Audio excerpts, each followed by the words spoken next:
वारंवार आपण स्क्रीनवर ही दृश्य पाहतोय, किती वेगाने हे विमान खाली आदळलं आणि तिथे मोठा स्फोट झालेला आहे।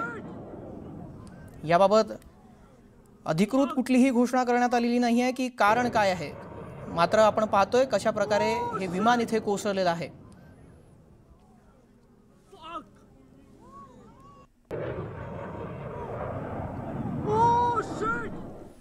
या संदर्भातले काही ताजे अपडेट जाणून घेऊयात। प्रशांतीला आमचे प्रतिनिधी या संदर्भात अपडेट देतील। प्रशांत, काय अधिक माहिती मिळते?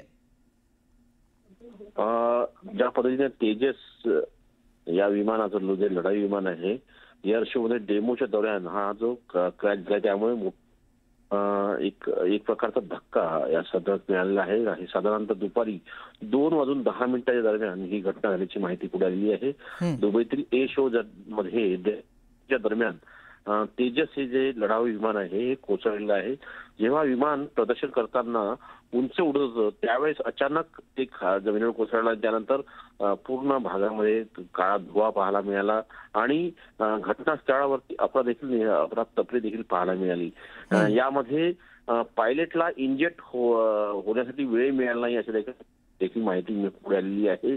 आणि सोबतच ज्या पद्धतीने माहिती मिळते की हे अचानक विमान जे अनियंत्रित झालं आणि त्यानंतर ते जमिनीवर पडून दुर्घटनाग्रस्त झालेलं आहे। आणि त्यामध्ये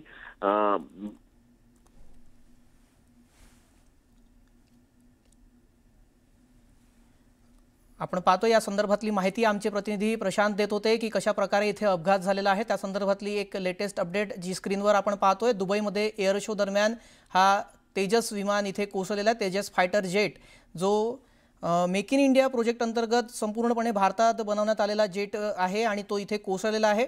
एअर शो दरम्यान इथे दुर्घटना घडलेली आहे आणि पायलटला सुद्धा इंजेक्ट होण्याची इथे वेळ सुद्धा तेथे मिळालेला नाही आहे। त्यामुळे मोठी तांत्रिक अडचण इथे निर्माण झाली असावी अशी सुद्धा शक्यता आहे। मात्र याबाबत आता सध्या अजूनपर्यंत इंडियन एअर फोर्सकडून कुठलीही अधिकृत घोषणा करण्यात आलेली नाही आहे। दुबई एअर शो दरम्यान मात्र ही मोठी दुर्घटना घडल्याचं इथं कळतंय। 4.5 जनरेशनचं हे तेजस विमान आहे जे मल्टी रोल फायटर जेट म्हणून सुद्धा ओळखलं जातं आणि ते इथं कोसळलेलं आहे। भारतीय एअर फोर्ससाठी, इंडियन एअर फोर्ससाठी हे फार धक्कादायक बाब म्हणावी लागेल।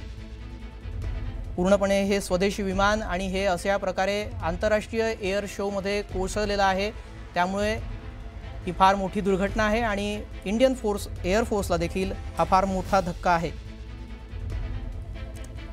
दुबईमधली ही घटना आणि त्या तेजस जेटच्या क्रॅशची व्हिडिओ आपण सतत पाहतोय। दुबईमध्ये ही घटना झालेली आहे। मोठा काळा धूर आणि इथे मोठा स्फोट झाल्याचं दिसतंय। कशा प्रकारे वेगात हे विमान जमिनीवर कोसळलं आणि या भागामध्ये देखील तणावाची परिस्थिती निर्माण झाली, कारण एअर शो पाहण्यासाठी देखील अनेक पदाधिकारी किंवा अनेक लोक सुद्धा इथे जमले होते।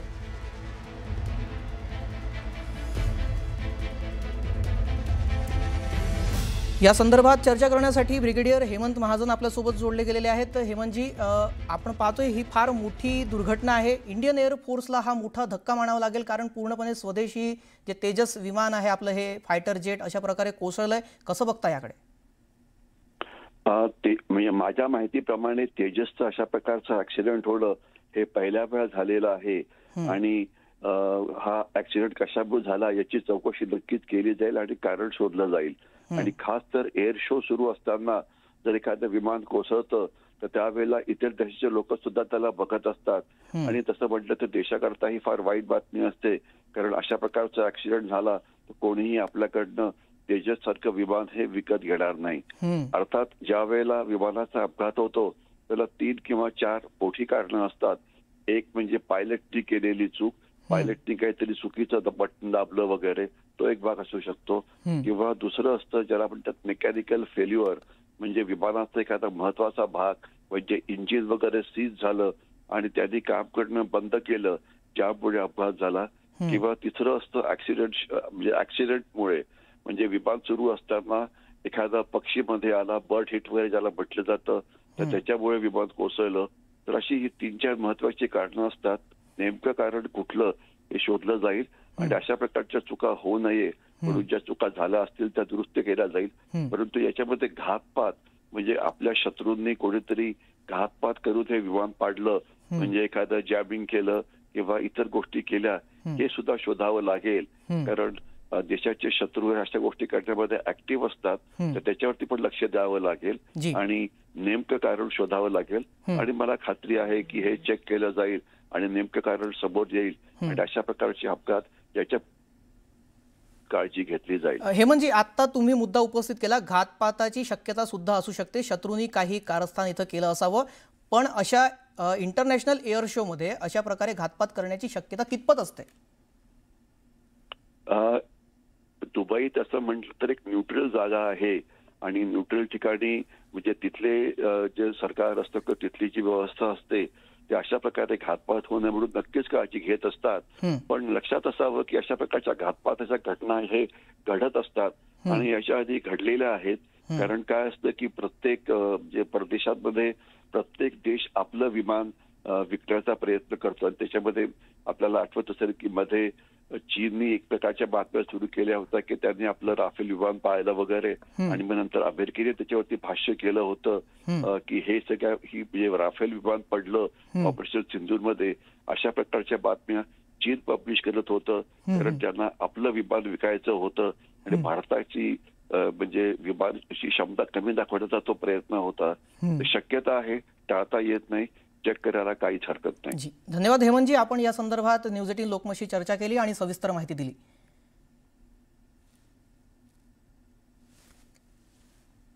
या संदर्भात आपण आणखी चर्चा करूयात. निवृत्त कर्नल अभय पटवर्धन आपल्यासोबत फोन लाईन वरून जोडले गेलेले आहेत.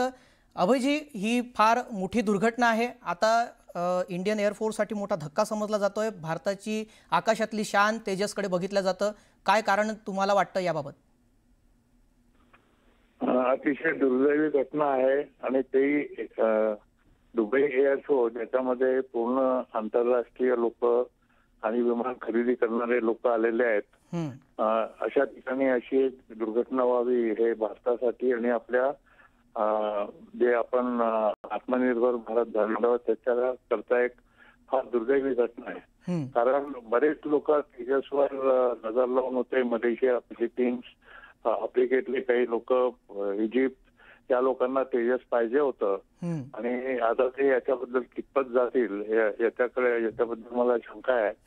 पण जसं जे झालं होतं की ऑपरेशन सिंदूर मध्ये आपण चीनची जी अँटी एअरक्राफ्ट सिस्टीम होती ती ध्वस्त केली, तिला डावलून आणि ध्वस्त करून आपण पाकिस्तानवर हल्ले केले होते किंवा त्यांचं जेट विमान पाडलं होतं.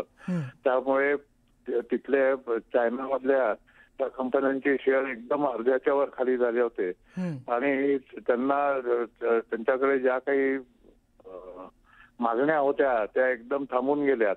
तसं कदाचित आपल्याकडे होऊ शकतं, पण फार दुर्दैवी घटना आहे. आता थोड्या वेळापूर्वी ब्रिगेडियर हेमंत महाजन आपल्यासोबत बोलत होते. त्यांनी यात असं सांगितलं की घातपात सुद्धा असू शकतो शत्रूकडून. तर तुम्हाला याबाबत काय वाटतं? कितपत शक्यता आहे अशा प्रकारच्या आंतरराष्ट्रीय एअर शो मध्ये अशी घटना होऊ शकते?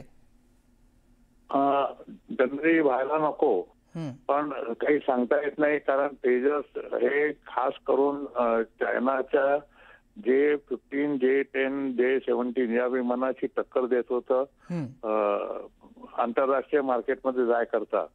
आता हा हल्ला दुसरीकडनं कुठनं होऊ शकत नाही. घातपात जो काही झाला असेल तो तेजस विमानाचं जे काही कंट्रोल सिस्टीम आहेत त्या जॅम करून झाला असेल आहे. ज्या काही म्हणजे टीव्हीवर जे काही बातम्या दिसतात आहेत किंवा जे काही चित्र दिसतात आहेत त्यामध्ये हे विमान अतिशय लो फ्लाइंग होतं. म्हणजे साधारण जमिनीपासून 300 ते 400 फुटावरचं एरोबॅटिक्स करत होतं आणि एकदम दगडाप्रमाणे खाली आलं. त्याचा अर्थ असा की एरोबॅटिक्स करताना कुठेतरी त्याचे कंट्रोल जॅम झाले, प्लेन थांबला आणि ते खाली आलं. पण 4.5 काहीच दिसत नाही आहे. हे 4.5 जनरेशनचं फायटर जेट आहे, ऍडव्हान्स समजलं जातं. अशा प्रकारे त्याच्या कुठल्याही सिस्टमला जॅम केलं जाऊ शकतं सहज? नक्की जाऊ शकतं, याला काही प्रश्न नाही आहे. आपल्या सुकाईचं रशियन सुकाईचं सुद्धा चायनाने जॅम केलं होतं. अरुणाचलमध्ये क्रॅश झालं होतं ते 3-4 वर्षापूर्वी. त्यामुळे त्याला जॅमिंगचा काही प्रश्न येत नाही. आता F-35 सुद्धा मध्ये जॅम झालेलं होतं ब्रिटनचं, जे तिरुवनंतपुरम मध्ये उतरलेलं होतं आणि अनेक दिवस ते खराब स्थितीमध्ये होते, तिथे जवळपास 3-4 आठवडे. तर ही नॉर्मल सिस्टीम आहे, मशीन आहे, केव्हाही जॅम होऊ शकतं. पण कोणी केलं हे आता जेव्हा त्याचं जे काही त्याचे ब्लॅक बॉक्स वगैरे मिळतील किंवा काही मेल आहे त्याच्यानंतरच कळेल की काय झालं एक्झॅक्टली. कारण ते दगडाप्रमाणे येताना दिसत आहे खाली. मात्र आता इंडियन वेपन मार्केटमध्ये भारताला, इंडियन एअरफोर्सला हे विमान विकताना किती अवघड जाऊ शकतं? कारण आता यातून तुम्ही जसं सांगितलं की जे इतर कॉम्पिटिटिव्ह देश असतात ते लगेच अफवा पसरवतात, तर किती आता आव्हानात्मक असेल हे विमान आंतरराष्ट्रीय मार्केटमध्ये विकणं? नाही, बरोबर आहे की आपलं हे 4.5 होतं, आता लोक 5च्या वरची विमानं विकतात आहे. J-35, Su-57 किंवा रॅपियर किंवा जे जर्मनीची विमानं आहेत ती सगळी विमानं 5 आणि 5च्या समोरची आहेत जनरेशनची. आपलंच फक्त 4-4.5 जनरेशनचं आहे.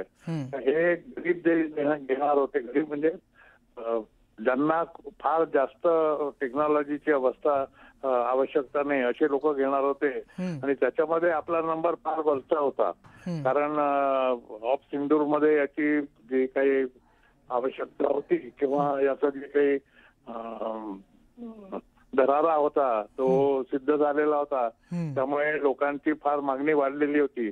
आणि इथे सुद्धा आता झालं असेल, हे एकच विमान पडलेलं आहे, एकच विमान काही तिथे एरोबॅटिक्स करत असेल, अनेक विमानात तेजस विमानं उडली असतील तिथे.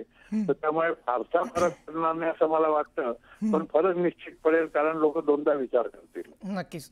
धन्यवाद अभयजी, आपण या संदर्भात अधिक माहिती दिली आणि सविस्तर चर्चा केली आणि न्यूज 18च्या प्रेक्षकांना याबाबत माहिती दिली त्यासाठी.